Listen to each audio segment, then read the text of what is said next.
자, 이번에 다룰 내용은 등비수열입니다.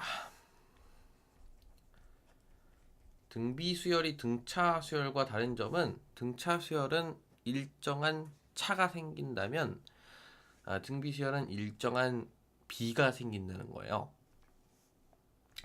즉 등비수열에 대한 정의를 얘기를 해보면 첫째 항에서 일정한 수를 등차수열은 더해서였죠. 등비수열은 곱하여 차례로 곱하여죠. 큰 의미는 없지만 다음 항이 얻어지는 수열을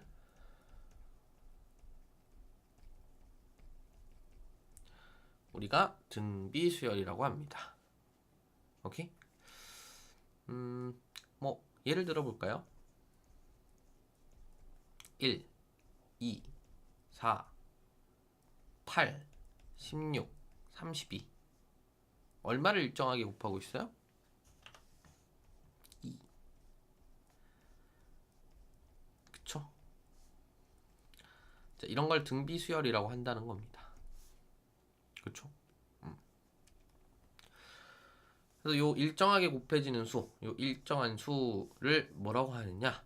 등차수열에서는 공차라고 했었죠. 등비수열에서는 공비라고 얘기를 합니다. 됐죠? 그 다음에 등비수열도 등차수열에서랑 마찬가지로 일반항을 구할 수가 있어요. 자, 우리가 일반항 얘기를 하면 항상 이 그림을 떠올리셔야 됩니다. 첫 번째 항은 1이고요. 두 번째 항은 2이고, 세 번째 항은 4고, 네 번째 항은 8이고, 다섯 번째 항은 16이고, 자, 이렇게 이제 된다라는 거예요. 이럴 때 이 일반항은 어떻게 쓸 수 있냐면 AN은 2에 n-1승 이렇게 쓸 수 있습니다. 숫자에는 괄호 쓰지 않죠. 이렇게 이 n-1승 이렇게 쓸 수 있다라는 거예요. 오케이? 그러면 뭐 이제 n자리에 1이 들어가면 1이 나오고요. 2의 0승. n자리에 2가 들어가면 2의 1승에서 2가 나오고, n자리에 3이 들어가면 2의 2승 돼서 4가 나오고, 그쵸? 이렇게 구성을 할 수 있다라는 얘기입니다. 근데 뭐 어떻게 저렇게 딱 만들어내지? 난 저 생각 바로 못할 것 같은데, 그쵸? 이렇게 생각하는 게 사실 당연한 거 아니겠습니까? 그렇죠? 당연히 이걸 떠올리기가 쉽지 않죠. 처음 하는 사람이. 그렇죠? 얘도 정해져 있는 규칙이 있습니다. 이 등차 수열을 만드는 레시피가 있어요. 어떻게 만드냐면 초항을 우리가 A라고 하고 공비를 R이라고 약속을 한다면은 A에는 A 곱하기 R에 n-1승 이렇게 쓸 수 있습니다. 즉 얘는 어떻게 만들어진 일반항이냐면 A에는 초항인 1 곱하기 공비 2의 n-1승 해서 2의 n-1승이 된 거예요. 됐습니까? 그럼 얘는 외워줘야겠죠? 당연히 암기의 영역인데, 자, 이번엔 이해를 좀 해봅시다. 예를 들어서 8번째 항을 구한다라고 치면은 초항을 한 번, 두 번, 세 번, 7번까지 곱해줘야 돼요. 그렇죠? 그래야지 비로소 8번째 항이 됩니다. 얘는 그럼 이렇게 써지겠죠? 7입니다. 7. 이렇게 써지겠죠? 이거를 일반화 시켰더니 이렇게 된 거예요. n번째 항은 초항의 공비를 n-1번 곱해야 나온다. 이게 일반항입니다. 됐죠? 이해되죠? 어렵지 않죠? 등차 수열 때랑 마찬가지입니다. n-1번 더해야 된다. 등비 수열은 n-1번 곱해야 된다. 그쵸? 이렇게 해서 이제 일반항 얘기를 할 수 있고, 그 다음에 등차 수열에 등차 중항이 있다면 등비 수열에는 등비 중항이 있습니다.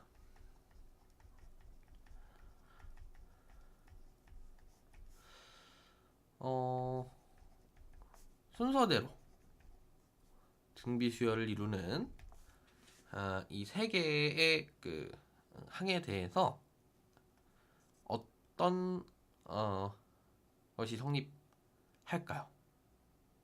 등차 중항을 기준 삼아서 얘기를 해본다면 등차 중항은 이런 거였죠. 그쵸? 중앙에 있는 항을 두 번 더한 게 얘랑 얘를 더한 값과 같다. 그럼 등비 중항은 어떻게 될까? 등차는 더하기 빼기가 이슈잖아요. 등비 중항은 곱하기 나누기가 이슈 아닙니까? 그렇죠? 그럼 얘는 중앙에 있는 항을 두 번 곱한 게 얘와 얘의 곱과 같지 않겠느냐. 그렇죠? 요게 등비 중항입니다. 근데 저번에 등차 중항을 하면서도 얘기를 했었지만 여기에서 이제 얘는 an, 얘는 an-d, 얘는 an 플러스 d 이런 식으로 해석하는 게 좋다라고 얘기를 한 적이 있죠. 그렇죠? 여기서도 마찬가지로 뭐 r분의 an, 얘는 an, 얘는 an의 r, 혹은 얘는 an-1, 얘는 an-1에 곱하기 r, 얘는 an-1에 곱하기 r의 제곱, 뭐 이런 식으로 두 개는 조금 용도가 다릅니다. 뭐 어쨌든 이렇게 해석하는 게 좋을 때가 있고 이렇게 해석하는 게 좋을 때가 있어요. 그건 그때그때 상황에 맞춰서 해석을 해주면 되는데, 어쨌든 하고 싶은 얘기는 뭐냐면 이 등비 중앙으로서 이 공식도 굉장히 파워풀하지만 이렇게 순서대로 등비 수열을 이룬다 라고 했을 때 이런 식으로 세팅하는 것도 꼭 알아두셔야 돼요. 그러니까 순서대로 등비 수열을 이룬다라고 했을 때 반드시 저 등비 중항에 대한 내용만 쓰는 건 아니다. 이렇게 기억을 좀 해두실 필요가 있습니다. 그리고 등차 수열에서 이제 등차 수열을 점화식으로 나타내는 방법을 배웠었죠.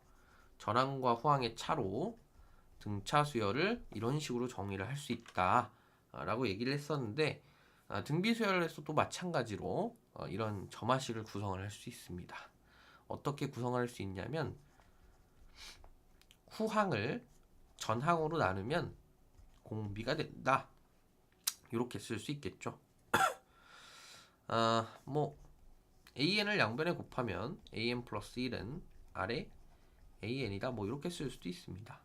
그러니까 전항에 공비를 곱하면 후항이 된다, 그렇죠? 이렇게 쓸 수도 있어요. 요 점화식 표현도 알아두셔야 됩니다. 문제 나옵니다.